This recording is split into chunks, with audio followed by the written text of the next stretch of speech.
Rose Yavneh Taylor, it has been a long time in the making, over a year since I first reached out to you to come on the podcast. But such is life now with the pandemic and everything else. That this is how long it's taken.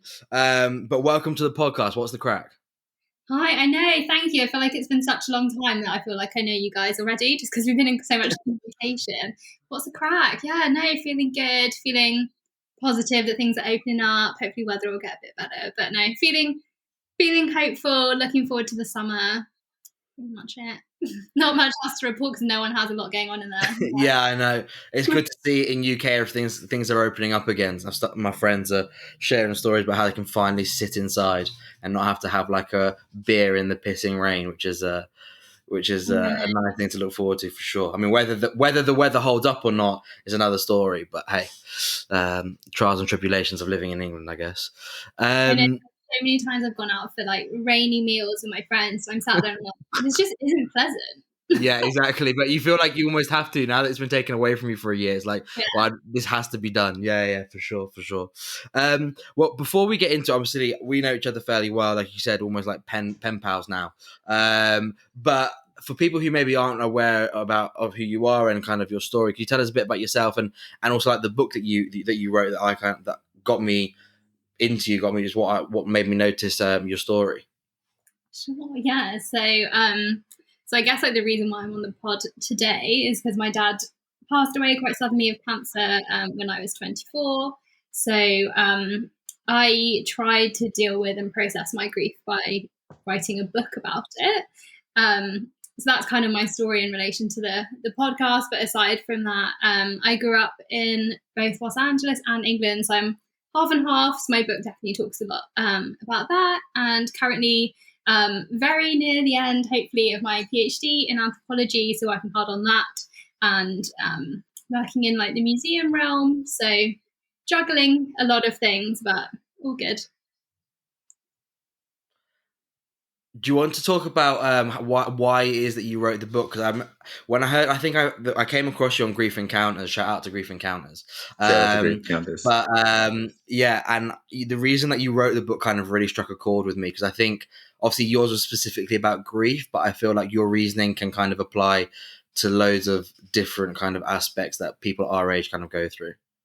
Yeah, sure. So I found that at the time, so Dad died in January of 2018, and I really like reading. So I was like, okay, I need to find kind of grief literature that's going to really help me.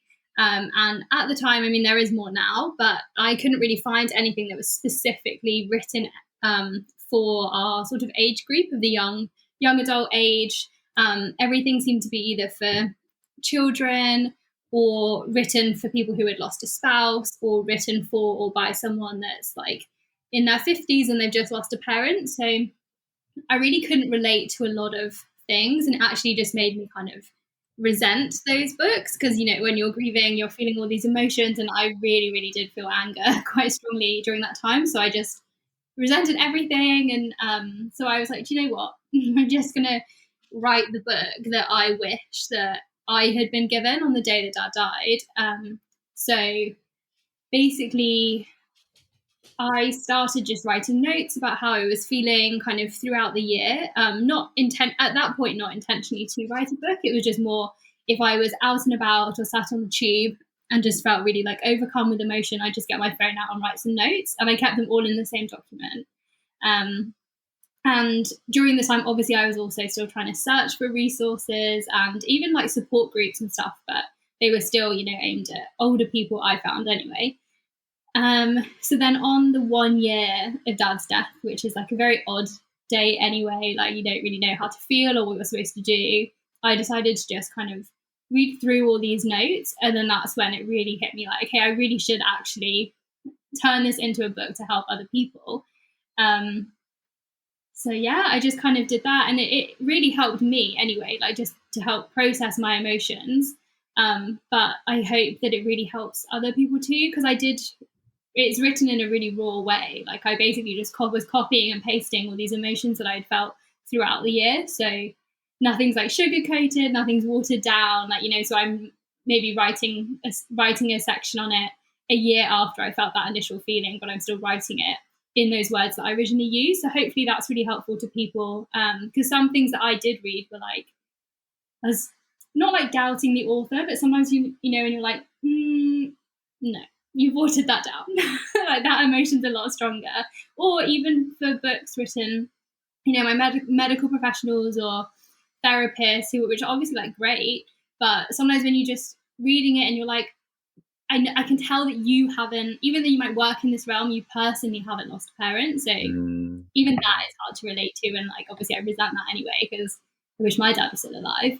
So yeah, that's why I've written the book, but also it is also designed to try and help people who are helping like bereaved friends to kind of understand more what they're going through and what that person needs from you and what not to shy away from talking about.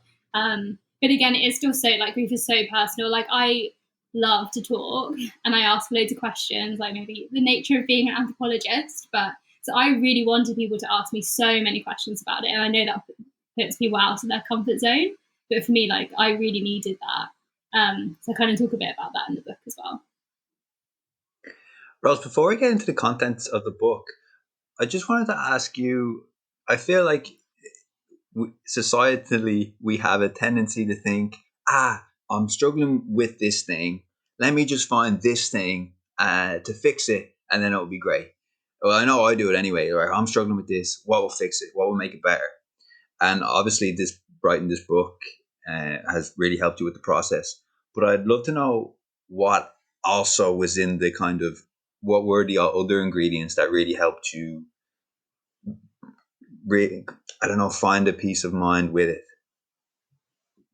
Yeah, so I think for me, I guess, like just personality wise, like I really like to be busy and I like projects. So in a way, even though having a parent die mid or at the beginning of someone's PhD is like very much not ideal, it actually in a way was all right for me because I could just really just concentrate on that and just throw myself into it. It was something that like I'd chosen to do. I was interested in it. So it wasn't like I was working a job that I wasn't particularly bothered about, which I just found like boring and whatever. I mean, I did have a part-time job at the same time, but luckily I could just like push that aside and just focus all attention to PhD. So I really did use that as a bit of a plaster and like coping mechanism. But other things that were really important for me were sticking to a routine.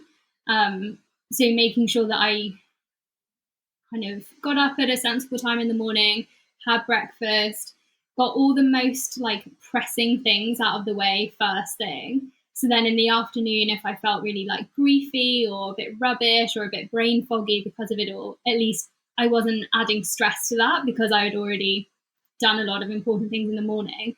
But saying that, that process didn't come until maybe like 3 months down the line, because for the first 3 months it was just the complete cloud. And even just, you know, like I would write myself lists of things I needed to achieve that day, and it would be things as small as like wash my hair, go and put like laundry on, or go to the shops and buy tea bags, and just like tiny things just seemed so huge. But having a list and being able to tick them off, even though they were so tiny in other kind of real life terms, to me that really helped. So I guess like, yeah, throwing myself into PhD as coping mechanism, and then routine and lists of little achievements that I feel like I had accomplished something. And then obviously talking to friends really, really helped. But at the same time, I found, and I think this is something that a lot of grieving people find, like trying to plan anything is very overwhelming in the like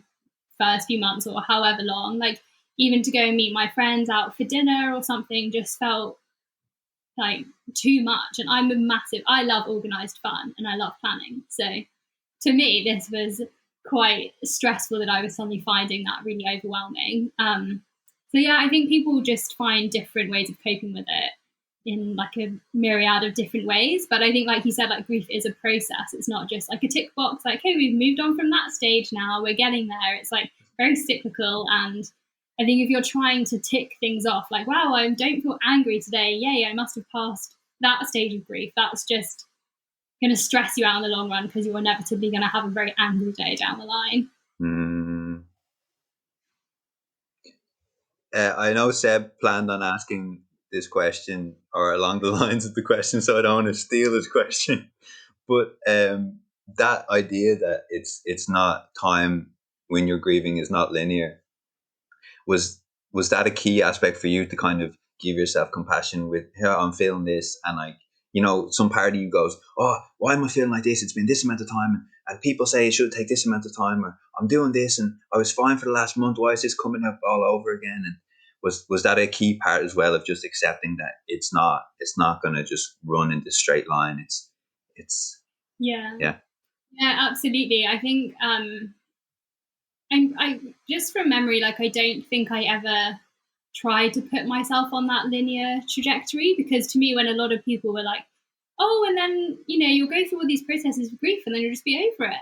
And I was like, what? Why would I ever be over my dad dying? Like, why would I want to be over that? Like, to me, that just felt very much like, okay, I'll go through like whatever these like stages of grief, and then it'll all be done, and dad will be swept under the rug, and I'll just move on with my life. And to me, that just felt so bizarre, like from the get-go.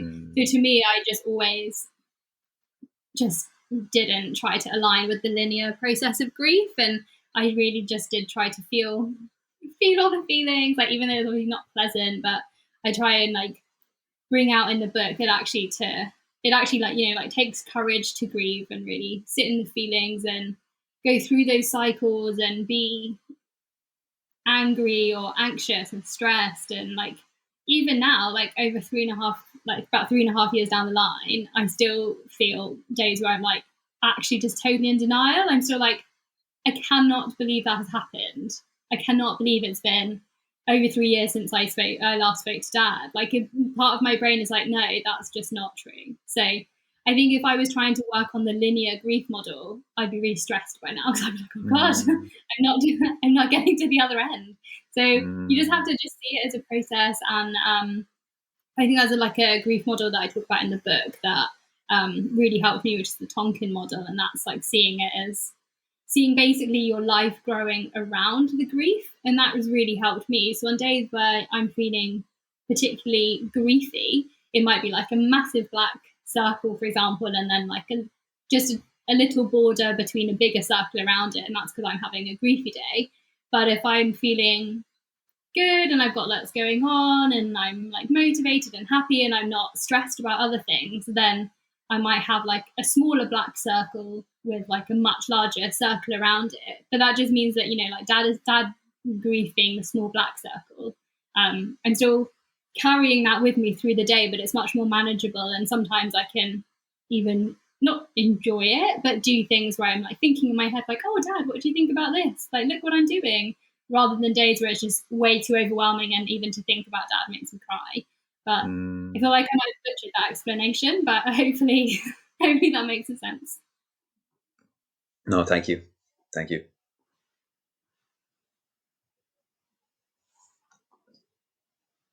Seb, you're on mute.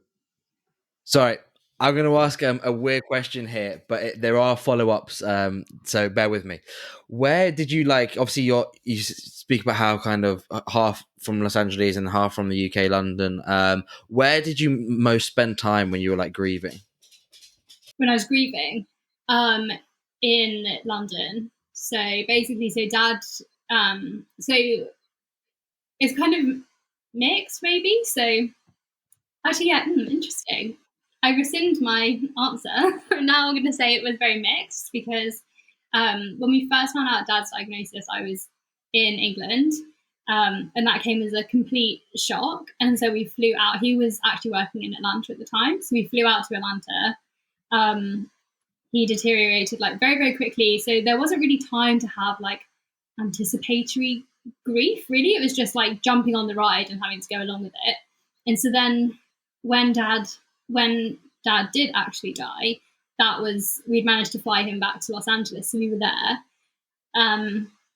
I then spent another month, I think, in a bit in LA, like dealing with like funerals and like cleaning out like his house there and shipping stuff around. So that was just so stressful, with so many sort of like life admin things that I just couldn't even really process what had gone on. So then I came back to London, like 4 or 5 weeks later, And then that's when it really hit me, because then I was like, oh God, I'm just back at home, and like everyone else's lives around me have gone on. Like friends are still my friends and doing their thing. Everyone's just doing their thing. The tubes are still disgustingly busy. Like, why is no one else slowing down? Like, why is no one offering me a seat? Do you know what I mean? When you're just feeling like almost, I joke about this a lot, almost like, you know, when you're out and about and it's your birthday and no one knows it's your birthday, you want to be like, it's my birthday. I felt like that. Like, no one knew that actually, like, I've just been through this really traumatic thing. So yeah, so then I was back in London from, I think, end of Feb, March time. And then I flew back to Los Angeles in August. And then I was there back in LA for a year doing fieldwork for my PhD. So actually, that's why I've said it was actually mixed, because the first year, so my book also is about the first year of grief. So I'd say half of it was in London, and that sort of grief was very sort of like immediate, like bombardment of everything and trying to get on with PhD and job and friends, but being really like, oh God, like what's just happened to my life, and it being stressed and having all these anxieties and hating everyone that walks too slow on like escalators and putting things in the wrong place and just like cognitively going crazy. And then when I went back to LA, the grief kind of changed again, because it was suddenly like, oh, I'm effectively back home in Los Angeles, but Dad's no longer here, and neither is our home in LA anymore. So now I'm kind of living with family and family friends out there who took me in, which was like great and very grateful for them. But it was still like, oh, this is a kind of new LA that I now need to kind of reconfigure in my head. So I think that was a whole new element of grief, because it was grieving Dad, but also grieving like that whole connection to LA as well, like grieving a place almost. So yeah, different. The reason I ask is because Jim and I feel like with every topic, we kind of always contrast the way cultures deal with certain topics. And when it comes to, you know, death and funerals, and the Irish are almost like famous for the way they deal with it. And it seems a lot healthier than the English way of dealing with things. And I wondered if you felt different, like you felt like there was maybe positive change or negative change when you're in LA as opposed to being in England, and how like your friends in maybe London dealt or helped support you as opposed to your friends in Los Angeles. Like how did you ever think about that? Did that ever kind of did you notice that change? Yeah, definitely. So I think it is just a cultural change. So disclaimer before I know anyone that might listen to this, definitely cultural change, cultural difference, rather than some people not caring. Like, I don't mean it like that at all. But basically, I think in England, like my English family and my English friends were brought it up a lot less, I think, than family and family friends in America, who wanted to talk about it quite a lot, which I was fine with. Like, that was good for me. And I think also the American contingent were very much more open with their emotions as well. So I had a lot of them kind of crying at me about it, which in a way was good, but also at the time can be quite overwhelming as well. And I think something that really struck me as odd is because we had the funeral in LA, and there were lots of just like plus ones that came, and I found that so strange. Like people that had just never met Dad, didn't know who I was, and I just found it so odd. And I don't know whether, I mean, maybe that's more of a widespread thing, but in my head at the time, I was like, oh, this wouldn't have happened in England. And I remember just being like, why are you here? Like, if someone invited me to a funeral, why I would not want to spend my day doing that. So I found that odd. Maybe that's a culture thing, not sure. But yeah, so I think classic kind of England were more, still very, very supportive, but in a quieter, more subtle way, maybe. Yeah. Just for any Irish people listening, and they hear Seb saying that Irish funerals are infamous for being healthy, that's probably not the case. Me and Seb had a chat yesterday to say how Seb basically described a few funerals that he attended in England, and it sounded quite how would you say, like person not personable, Seb? You felt that the yeah, person's like essence cold. wasn't cold. The person's essence wasn't really flowing through. It wasn't really about the person. It was maybe like sticking to a kind of script of this is what the funeral mass is like. And I just expressed that in Ireland. I don't think we're by no means experts at dealing with grief, but the funerals that I had been to, there's a lot of like soul bearing. You know, there's a lot of the son of the father who died, or the brother, or the uncle, and they really spend minutes talking about like the small things that made that person that person. And to me, it's very common to see people crying at the funeral, and while it's obviously difficult, I see it as essential for the the grief to go through. And this is what me and Seb wanted to ask you was, for me, somebody's funeral can have a big bearing on how you view their death. Meaning, like, whether or not they received the quote unquote goodbye that you felt was not even deserved, but it was more reflective of their life, of how they lived. And I wondered, did you reflect on that? That wow, that funeral really helped me reach this point with my dad. Yeah, definitely, actually. So, with Dad's funeral, there are quite a few elements kind of involved. So, Dad was Jewish and from a Jewish family. My mum isn't Jewish, so technically, I'm not really, but I grew up a bit like kind of culturally connected to being Jewish, but none of the kind of pure religious stuff. Okay. So, when Dad died, we were suddenly like, oh, he needs a Jewish funeral. And so we didn't really know what to do. So we were talking to like family a lot and finding a like Jewish cemetery in Los Angeles. And so that was like definitely very different, but we knew that that is definitely what he wanted. Even though he wasn't that religious, like he was always like, I need to have a Jewish funeral. So in a sense that helped, but equally because I remember really strongly just feeling like, yeah, Dad did want a Jewish funeral, but the fact that I have to even go to my dad's funeral at such like a young age and like being so ridiculous this has even happened, I'm not going to go to one where I can't understand what's happening in it. Like the whole thing was supposed to be in like Hebrew and whatever, and I was like, all our family that are coming, they can't speak Hebrew. Like, why are we even doing this? So I was like, absolutely not. Things have to be in English. We need to know what's going on at all parts of the like ceremony, so we're not just sat there as like kind of wondering what's going on.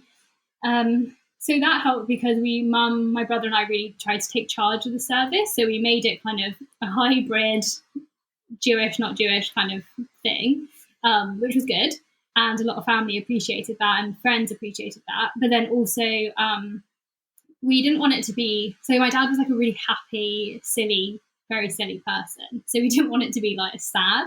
So we chose all the music that we knew would make him laugh, make us laugh, and make everyone who attended laugh. And like it really did. So like the coming in music, whatever it's called, was like a nice piece of classical music that he used to love playing on like the violin. And then afterwards we played really happy, like the first song we played was That's Amore.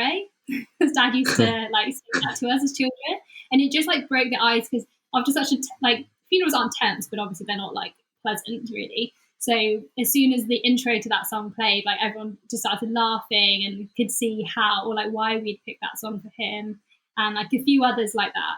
And then where he was buried in LA is actually like up in the hills, and it overlooks a lot of the like film studios, and Dad was a film producer. So that was fitting. And there are a lot of, it was kind of like, that's the memorial park where all the kind of Jewish film people go.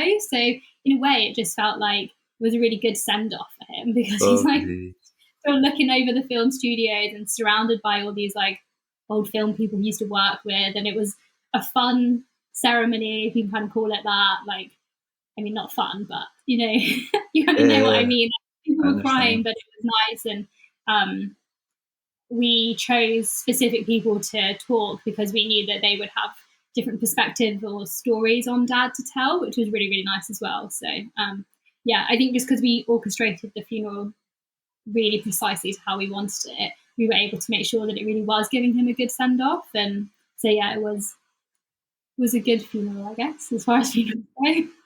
Good. And how do you think that I I guess is how do you think that like kind of shaped like your grief going forwards? I mean, it sounds like a weird question, but the reason I ask is like Jim and I were speaking yesterday, like just preparing for this pod, and I said like my nan died maybe 3 years ago, roughly, I think so, yeah. And the funeral was what you've just said, the exact opposite. It just was like, or at least it felt to me that's how it felt to me. There was no like eulogies from people who really knew her. The priest who spoke about her did well, as much as you can do if you don't really know someone. But it was the typical, Mary was born in London in 19 blah blah blah, and she went through the Blitz. It's like we all know that. We don't need a history of her life. Like I want someone to talk about who she was, like what made her who we know her to be, and that never happened.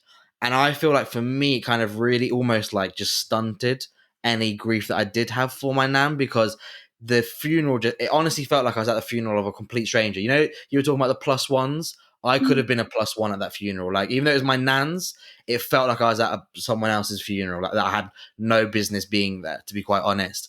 And it's that personal side of it, that send off, I feel like we never had that. And I wish now in hindsight that I was more forthright in what I thought we should have done, or, and not just do things to not upset the apple cart. But I wonder, like, as you said, you kind of had the best funeral possible as you can in the world of funerals. How did that then like kind of shape your grief going forward? Does that like allow you to really reflect, and was it I imagine it must have been a much healthier situation? Yeah, I think so. And I think because we did have like nice moments in it, like a lot of the speeches were actually like really funny because everyone was just sharing their kind of funny stories about dad, or nice stories, and people still kind of will bring those up to me, so that's nice. And actually in classic kind of LA terms, or and which is odd now with coronavirus as well, and kind of virtual funerals, but dad's funeral was actually live streamed, which is odd, but it meant that family in the UK that couldn't come could actually watch it. And so it was nice. Obviously, my English family that couldn't fly out were watching it, which was great. But it also actually meant that like my friends and boyfriend could watch it too. So I felt like it was nice that they were like, yes, send us the link, we'll definitely watch it. So I didn't have to be like, please, can you watch it? But it just meant that I knew that when I came home, it could still be a discussion, because I was worried that I would just be stuck in LA at the funeral, then I'd go back to my life in England with my friends and whoever, and then almost want to talk about it, but for them it would just be so abstract. Whereas because some of them watched it, it's nice to be able to, if I feel like I need to talk about it to help with my grief, they know what I'm talking about. And they will sometimes as well bring up, like sometimes I might be talking to my boyfriend about something, and then he'll be like, oh, like the B story in the funeral. And I'm like, yes, exactly like that. So things like that was nice. And there were just so many things that were almost like British gallows humor, sitcom-y things that went wrong at the funeral too, which the American family don't think they found it that amusing. But me, my mum, my brother, and my English family were there. We were like trying not to laugh, because I think it would have offended the American fam. But it was just things like, so we put dad in a wall crypt, because I have a very bad claustrophobia thing with being underground. So I was like, no, there's no way dad's going underground. We're going to put him in a wall crypt.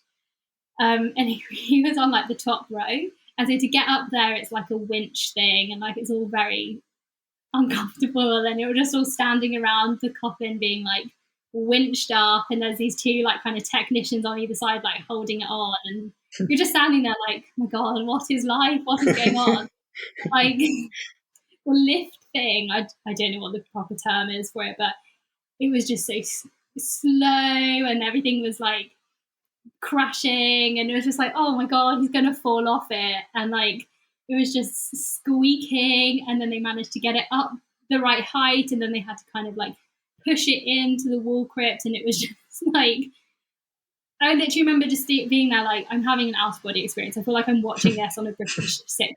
And it seems like that was like, it is funny, and dad would have found it absolutely hilarious. So things like that, like, because it was like a fun kind of funeral, like I said, but also funny moments in there, that's helped the grief, because we actually, as a family and with friends, like do talk about that still. Like if we want to kind of bring up a bit of a grief chat, an opener is always like, oh, haha, do you remember that funny thing that happened at the funeral? Like it's kind of a good opener.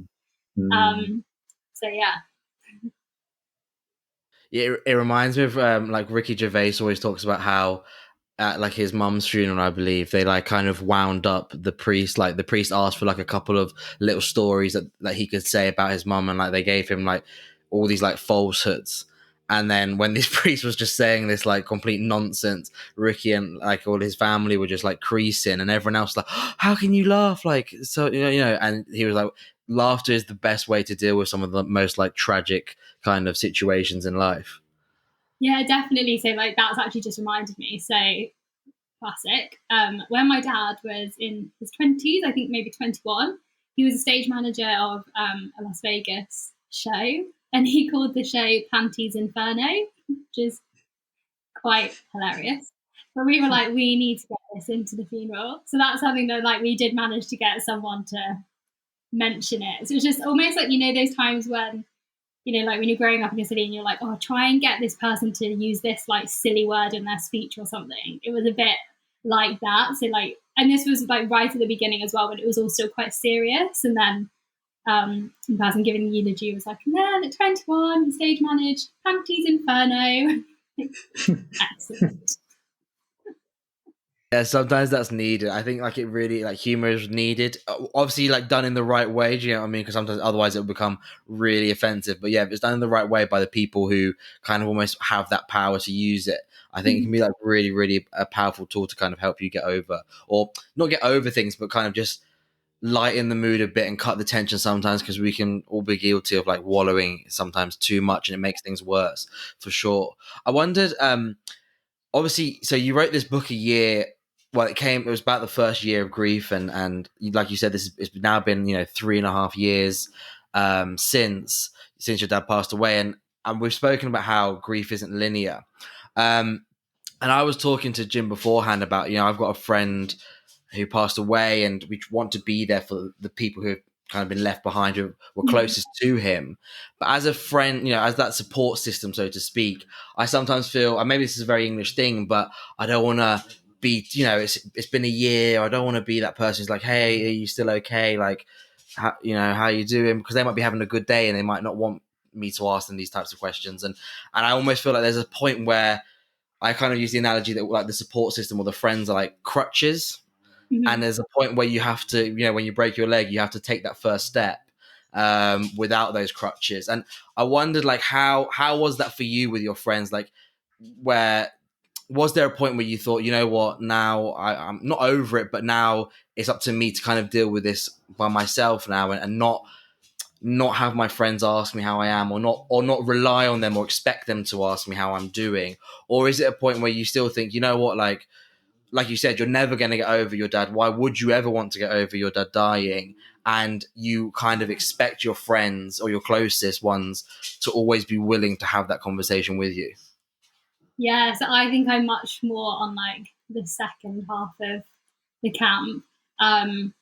Definitely, there was a definite moment where in time, I guess, maybe like the 1 year mark, where friends do just stop kind of asking, but also before the 1 year mark too, I think there's just, when they know it's the 1 year coming up, there's like momentum again to check in.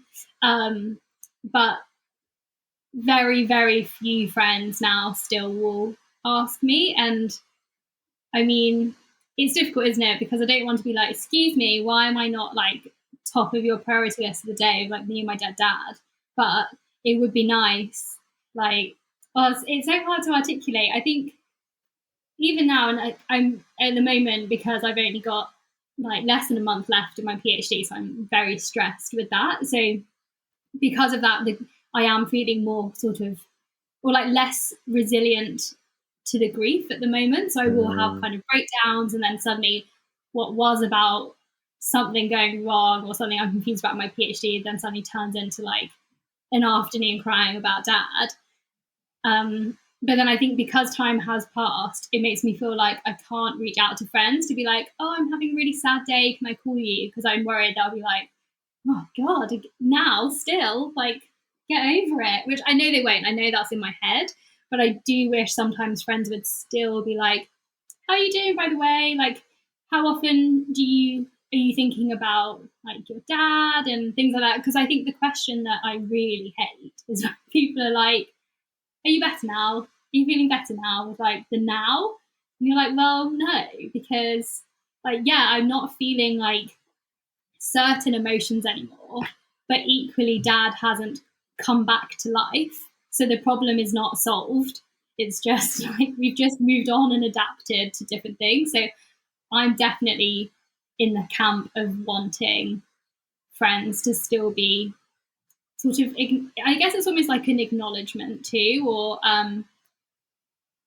just like, yeah, that still happened and that was really rubbish and I still feel rubbish from it. And so, but I think it might still also be in my head of me feeling like I can't talk to them in case they think like, why are you still banging on about this? Which I know they wouldn't do. But so I think I'm trying to reconcile that still in my own mind about like, actually, I just need to reach out to them and talk to them about it. But I would say like I saw a grief counsellor, which was the best decision I could have made for about 6 months, maybe, like after dad died. And even now I do think like, oh, maybe I should kind of have check-in sessions. Maybe that would help. Because for me, even though, time has passed, there's still an element of like, the more time that goes by, almost the sadder I get, because I still can't believe that it's happened. And like I was saying earlier, like, I can't believe I haven't spoken to dad for 3 years. So that to me is more sad than before, when I could be like, oh, well, I spoke to dad 3 weeks ago before he died. You know what I mean? It's a tricky one. But I think people have very mixed opinions on that. Like, I personally really like it when people ask me about it, because then I'm like, oh, yes, thank God I can like get everything out that I wanted to say about it. But I can totally see also how some people will be like, oh, I was having quite a good day and now this person's brought it up. But I mean, I guess the thing to remember is like, if, for example, if one of my friends was thinking like, oh, I don't want to bring it up to Rose in case it makes her sad, it's like, well, haven't forgotten. Like, I still know that it's happened. Like, you're not going to suddenly shock me and be like, oh my God, my dad died, really? Like, I want to talk about it. So yeah, I think, to be fair, like, have a constructive conversation with a friend and just say like, I know this time has passed, but what is it that I can be doing to help? Like, do you want me to continue talking to you about it, or shall I wait for you to bring it up? Or if I say to you, how are you doing today? And you're like, oh yeah, fine. Like, are you really fine? Or should I say like, no, but like, how are you really doing today? Like that kind of thing. Rose, can I ask, do you find yourself kind of unconsciously going towards some friends or some people in your life that you feel have experienced a similar sense of loss or grief, or have a kind of maybe a depth in emotional sensitivity? I asked this because me and Seth talked yesterday, and to me, it just been my experience. Like, when some friends ask me, like, "Oh, how are you getting on?" or "How's this?" I kind of make an unconscious decision to go, oh, okay, this is what I can express here in this situation with this person, and this is what I can express with this person because they know, like, they've been through it, or or on the flip side, there are friends where I'll give them an answer and they'll kind of press because they know that there's something else that I'm not expressing. And I wonder, did you have a similar experience? Yeah, definitely. But to be honest, that was something I always had to learn. I think I write about it in the book, where I had to kind of come to terms with some friends that are like really close friends. They just might not be good with talking about this thing. And so like, initially I'd be really hurt and like, oh, like, why are you ignoring me? Like, I need your help, blah, blah, blah. Like, obviously I wouldn't say this to them, but I'd be thinking it. And so I had to kind of reassess friendships in my head and actually just see like, okay, these people are like really close friends, but they're not so great at this stuff. So I'll move over to like this person who might not be like the top of the friends, but has also been through this kind of thing, either like experienced a death of a parent or a death of someone very close, or is more in tune with sort of emotional or mental healthy type things, or have been through things like that. And so I kind of reassessed friendships in that way, so I knew who to turn to and who not to put like pressure on if actually they just couldn't really talk about it. And I've had a lot of friends since then come out afterwards and say, oh, I really think like I might have been able to support you better, but honestly, just at 24, having someone talk about their dead parent was just too much for me, because it just made me feel like, oh, what am I going to do when my parents die? Which like I can totally understand, but obviously when you're in that moment, for me, I was like, why aren't you talking to me about it? So yeah, and so even now, I think I do assess friendships, and like especially when I'm meeting new people, I always think it's very telling to try and work out like who's been through something, as opposed to who's actually lived their life with really no hardships really whatsoever. And like, because then I just know how to talk to them differently and how much I can open up, like how much they're going to respond to it or be awkward about it. Yeah, and like obviously there's no like judgment involved. It's just in terms of how far can we push this conversation, and like, is our friendship going to be on this deeper level of this stuff, or are we going to be on a deeper level of friendship about something completely different? And like both are fine. It's just good to work out who you can go to.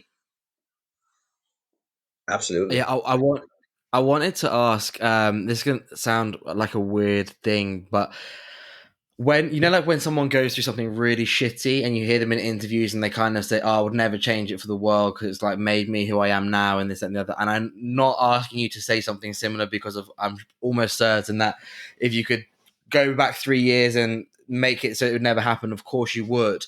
But do you think it, you said, for example, there that when you meet someone now, you try to see there's a bit of intuition there to see like, oh, has this person suffered whatever it may be, whether it's a parent passing away or something, another trauma, and that kind of means that you can then there's that emotional availability with that person, right? Because they've gone through something.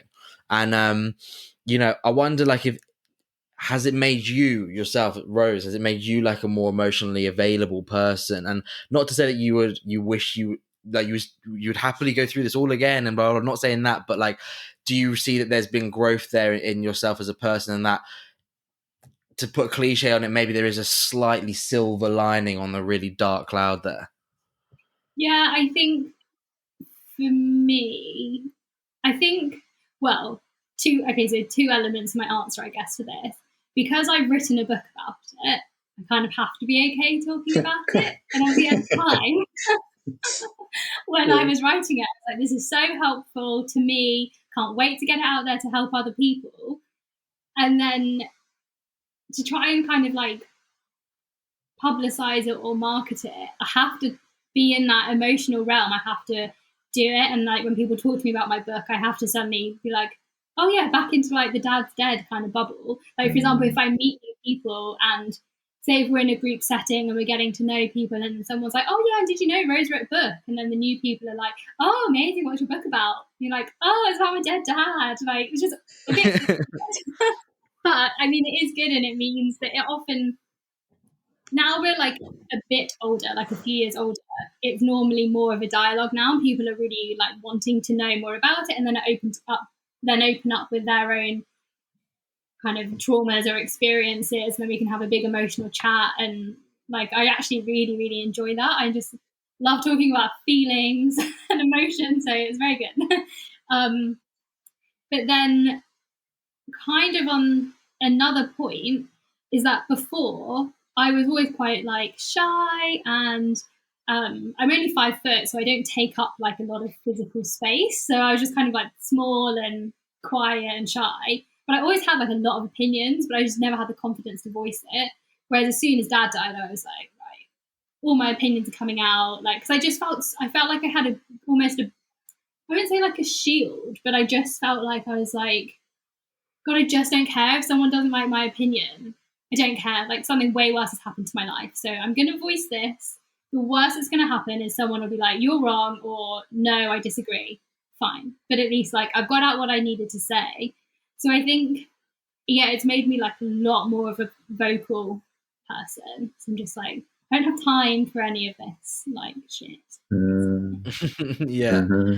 And do you think it's made you in a way you said that you really like to talk about feelings now and have those kind of deep emotional conversations. I wonder, did you like to do that beforehand? And now that you've kind of gone through something quite traumatic and you've had to deal with emotions, I always find that anyone who's had to really, really, unless they're like a really special person who's had no hardship and yet still they're the most empathetic ever, I feel like only going through emotions is what makes you like truly empathetic, because you can always relate it somewhat back to your own experience, even if the two traumas are different in circumstances.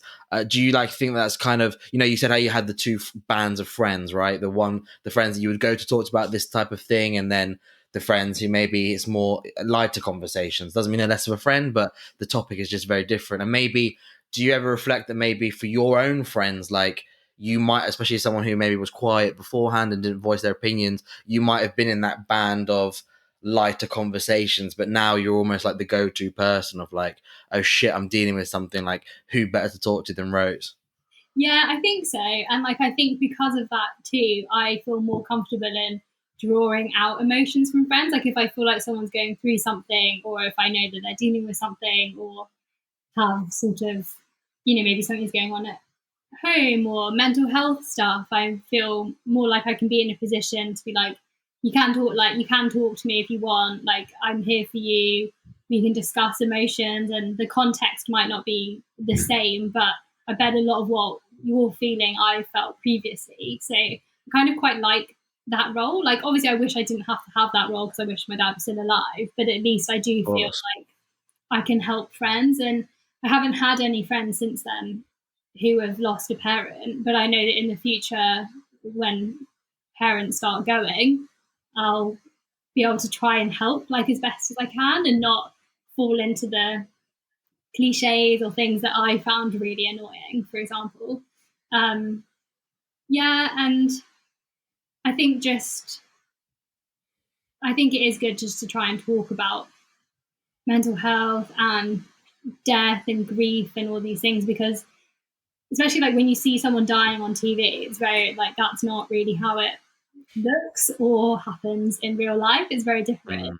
And so it is really good to talk about that kind of stuff. And again, like that was a motivation to writing the book, because like someone dying is like an active process. Like I try and think of it as almost, you need to shut down your computer and it's like, oh, you've got these tabs open, like shut them and then shut this if you want to do this. And it's like, that's what happens. They don't just suddenly like die. It's like organs shut down and like weird things start happening and like to the body, and it like looks weird and sounds weird. And like, you don't know about that until you're literally witnessing it. And then you're like, oh God, like what is going on? Is this normal? What's supposed to happen? And so that's what, again, like I tried to write about that quite honestly, like in the book. And I try not to make it like that graphic, but I think if you're going to talk about death and someone dying, it's good to know a bit about what's going to happen. Because I remember actually like asking the nurse, like when we knew Dad only had like a few hours left, I remember saying like, okay, so what happens then? Like, how does someone die? And then when they die, then what happens? Because you just no idea. And then she just kind of gave me this little pamphlet.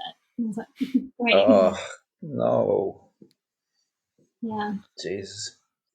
I was going to say, Rose, I meditate on death very often. And people might say, oh, Jim, you're so grim. What are you doing that for? I do it because it makes my life better.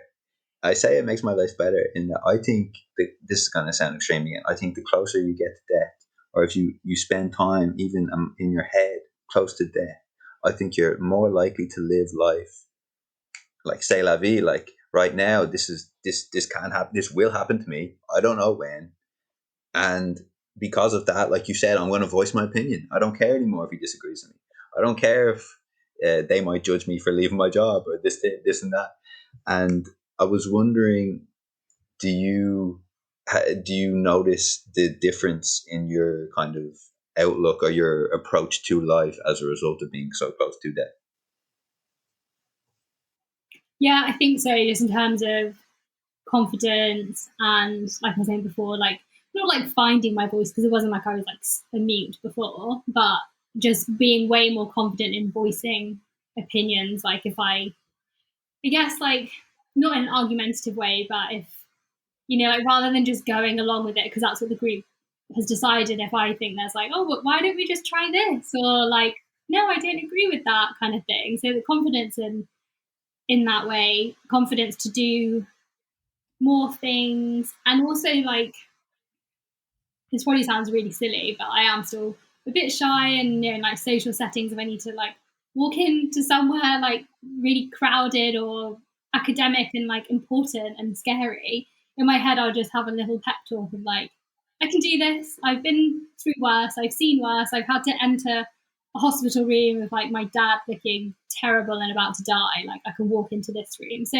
it's kind of stuff like that in a sort of pep talky sort of way, and it just gives me confidence and almost like a shield, I guess. But also in doing that, I then also kind of feel like Dad's with me as well, like giving me extra confidence.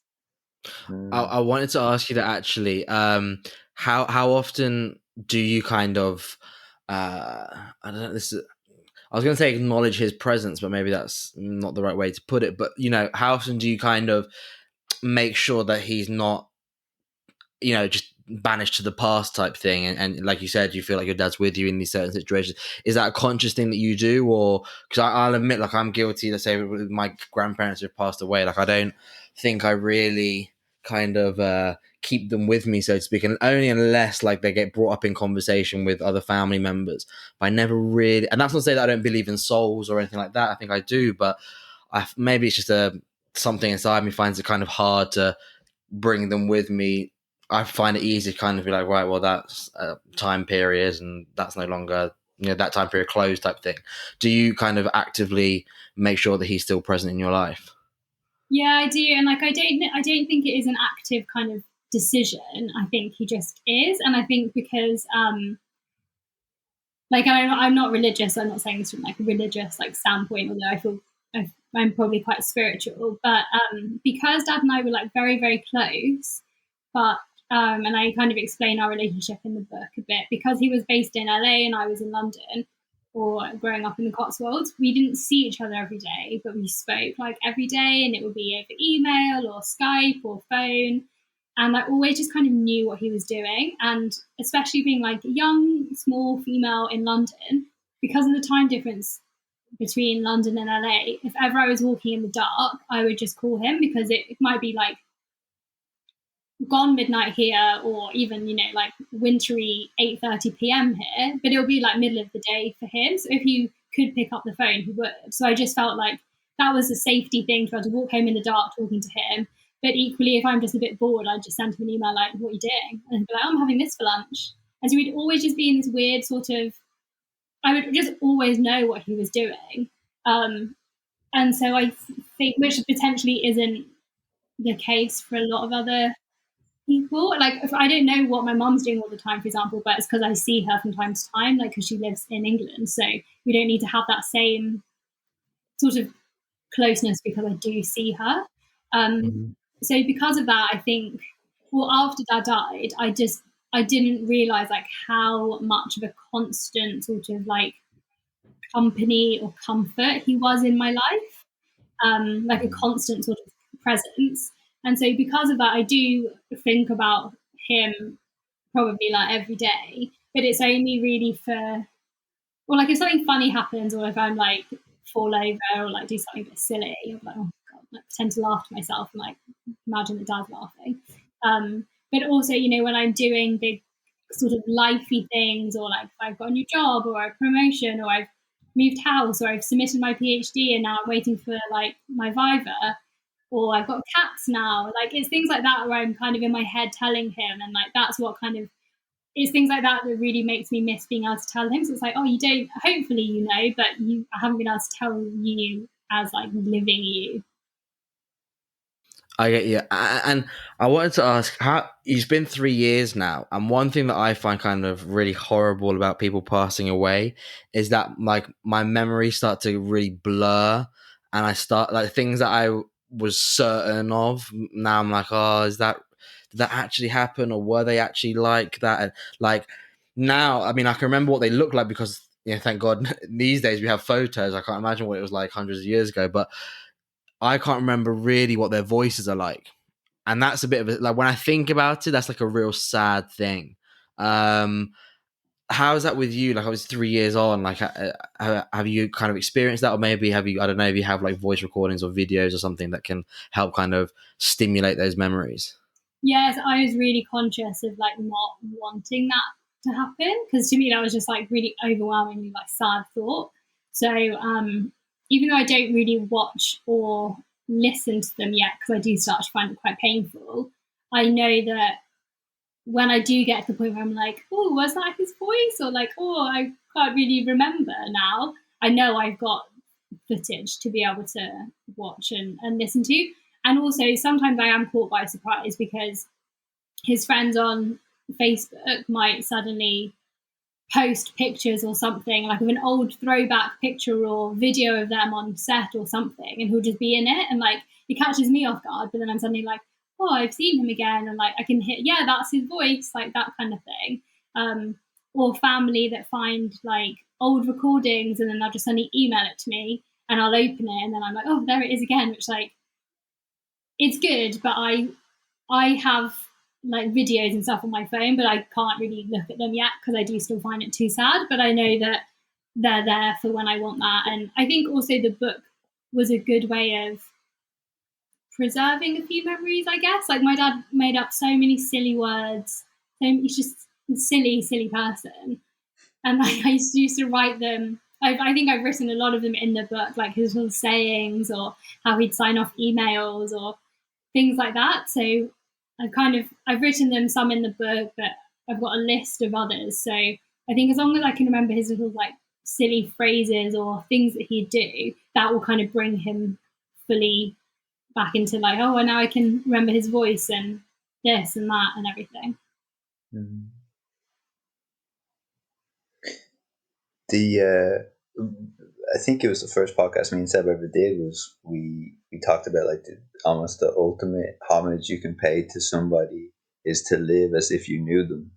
You know, like this person had a big impact on, like showed you things about yourself, taught you things, you know, and if you can live with those things with you, essentially he is living through you, isn't Yeah, absolutely. And like dad was a big like project person. He always loved having projects on the go, and that's definitely like filtered through to me. I love a project. Like I said, like he was really silly, so I don't think I'm a silly person because I find everything really embarrassing. But I have learned to kind of like try not to find things as embarrassing or socially awkward and just do it. Yeah, and he was known in the business for being like really kind, like a real team player and sticking up for like not like the underdogs, but you know, like just really trying to help everyone out. So that's like quite an honor to know that he was so well respected. But also, I try and just obviously just be really kind and supportive to people as well. And he had like a lot of friends, and I have a lot of friends. I guess I don't know where I'm going with this, but like kind of the connective. I like being the sort of like glue that connects different friends together and stuff, I guess. And I think I've got that from dad too. So I do feel like he's kind of with me in those sort of aspects. And he was actually quite spiritual person and like talking about emotions and stuff. So I think we really bonded like that. Whereas my brother and my mum are a bit more closed off. So we are more similar in that respect too. Beautiful. I just wanted to ask before we like finish off, like it's been 3.5 years since your dad passed away, 2.5 years since you written the book. Like how does grief sit with you now? Like how do you experience it nowadays? And for anyone who's kind of like, I don't know, maybe at the beginning of that process, like what is it that you would like if you could speak to Rose back then when it was all happening? Like, what is there anything that you'd be saying to her now? I think it's hard, isn't it? Because you don't want to fall into the cliches of like feel all the emotions. Because if someone said that to me back then, I'd be like, well, that sounds terrible. Yeah.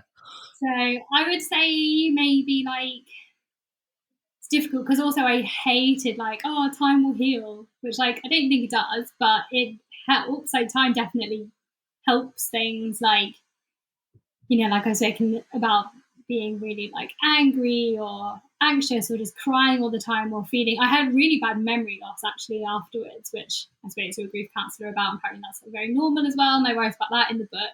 So it's things like that. Like I do still experience these things, but they're to a kind of a lesser degree. So I think that's how I've changed over the years. Like I still feel griefy, and I'll definitely have days where I'm just like really sad. But the kind of cognitive issues aren't like memory loss, or like confusion and feeling really sort of like out of body experience. Like that's kind of gone now. But definitely, I think when I'm stressed about other things or feeling anxious, I think they feel worse because the grief is kind of like on top of that as well. So I think like my baseline of being generally okay, so like before we knew Dad was ill or anything, then I was like a really happy, like fun person. And I like to think I am still now, but like just a bit like my baseline or my tolerance level has changed a bit. Mm-hmm. I think that happens to kind of everyone who goes through a certain level of trauma. Like I feel like it has to change you in some way, whereby, like you said, you want to think that you're still the same person, or at least you have mainly are the same person that you were beforehand, but it's almost impossible to be that exactly the same, you know? Yeah, and I think also I talk about this in the book as well. I really felt like I had a bit of an identity crisis. I didn't really know who I was anymore, and because I felt I had just matured so much over. So, like, I think between finding out Dad had cancer to him dying was like 7 weeks or something. So it was like very quick. And before the diagnosis, we had no idea that cancer was like, it was just, who knew? So yeah, I think just being not so much matured because like a parent had died, but spending those weeks just in the hospital with him, talking to doctors, seeing all these procedures and things going on, and dealing with his medication. And then when he ping-ponged in and out of hospital quite a bit. When he was home, basically like my mum, my brother and I like being almost like, well, obviously like full-time carers for him, getting his medication together. He had kind of, for other people who have parents who are like really ill in hospital or have cancer, they'll know that you get kind of ports put into your body and fluids are going in and out and it's like sticking out of your neck. And we had to drain Dad's lung every day, which is just disgusting. And like none of us are medically trained. And it's just, even to talk about it now is just so bizarre. Like, oh, we actually did that. That is so mental. So it was like things like that. So, and then, you know, watching him have dialysis, which again is grim and not pleasant to watch, but I wanted to keep him company. And just also when you've seen a parent or someone you care about deteriorate so rapidly and so extremely, like what cancer does to the body, it just changes you. And so I remember coming back to London and being with my friends and in my usual kind of bubble and social world and just thinking like, oh, the things I've seen very different to what we're chatting about in this sort of really sort of surface level like chat that before I would have got like really deep into, like, yeah, let's chat about this stupid shit. Whereas now I'm like, no, I have no time for this at the moment. I've seen some trauma and I need to go away and process it. So yeah, I definitely had a bit of an identity crisis going on.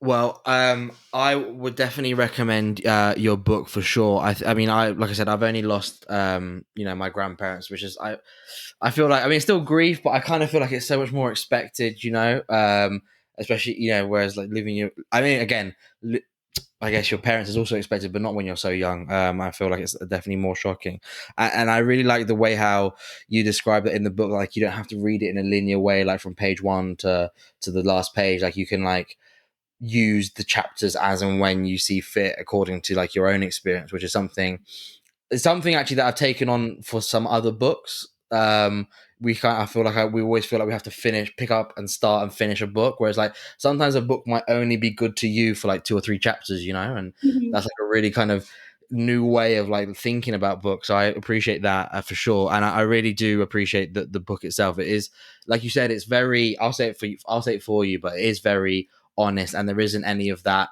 You can tell like you haven't had like an editor to being like, hey, take that out, that's too much, or oh, I'm not sure about this. Do you know what I mean? You can tell that like that was you in the moment writing that type of stuff. So and that's refreshing in reality. So it's called 365 Days Past the Traffic Lights. Got it here. Read it twice because the first time I read it, which when we were supposed to have this podcast in January of 2020, the pandemic decided to strike, so that never happened. Still haven't got my refund from Ryanair for the tickets, but hey, here we are.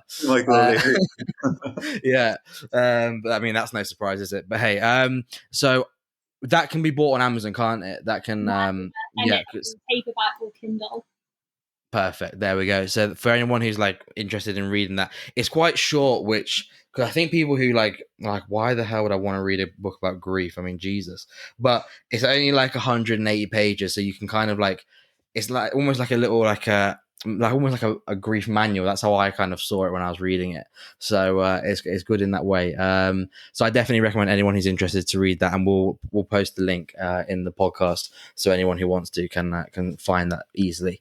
And I just thank you so much for coming on. It's been, like I said, a real pleasure having you on, and lived up to the expectations, those year-long expectations. It delivered. So thank you so much for coming. Thank you for like persevering. Keep like, okay, we're trying again. Put in this place and then keep moving it. But no, it's been really great to chat, and like, yeah, thank goodness that you're not like, oh, why did we bother waiting for so long? No way. No way. The guilt was very real on our end. We're like, oh my god, I can't believe we're rescheduling again. Yeah, so we can do it in person. We'll just wait so it can be in person, and then it's like, no, who knows when that's yeah, exactly. Who knows? So thank God for Zencastr. Shout out to Zencastr. But also, but yeah, just to let the listeners know, when we release this podcast, Rose's PhD will hopefully be officially published. Maybe you could tell us a quick little something about that for people who might be interested. Oh yeah, sure. Okay, so at the moment, the PhD is submitted, and then you have to wait 3 months for your Viva, which is the period that I'm in at the moment. So hopefully by the time this podcast comes out, I'll have done the Viva. Fingers crossed, don't want to jinx it. It will have gone well. So it's in anthropology, and my research looks at Native American artists in urban areas, specifically Los Angeles, and how art is used as a way of perpetuating Native and Indigenous like tradition and identity, notions of community, tying the diaspora population together, how it feeds into elements of like politics of recognition, visibility, visual sovereignty, all that kind of stuff.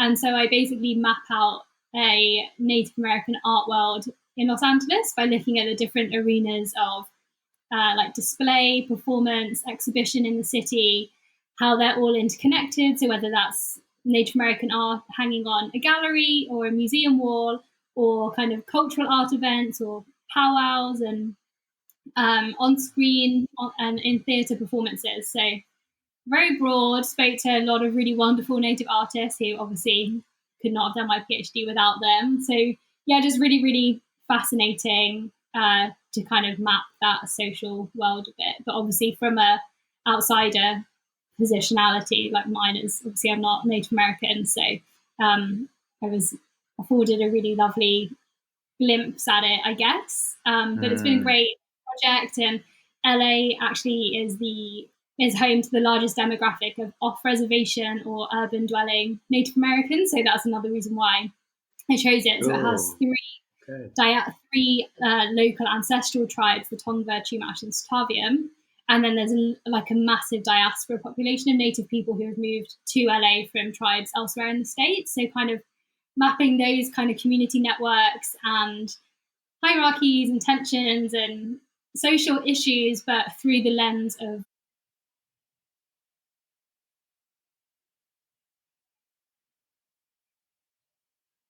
beautiful. Fascinating. Beautiful. Jim and I are collecting doctors on here like Pokemon cards, to tell you. Honestly. So I'll tell you what, we'll release this when you've got the DR, the famous DR by your name. And we'll do that with the English style, which means without the point after the R. I didn't realize there's a difference between American and English.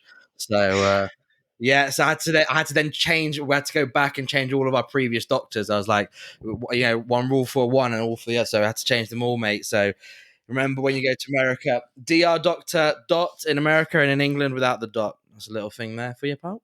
But yeah, beautiful. Well, I'd actually love to read that, because I love Native American history. A few of the books back there are about Native American history. So yeah, I'd love to read that if possible. Yeah, that'd be great.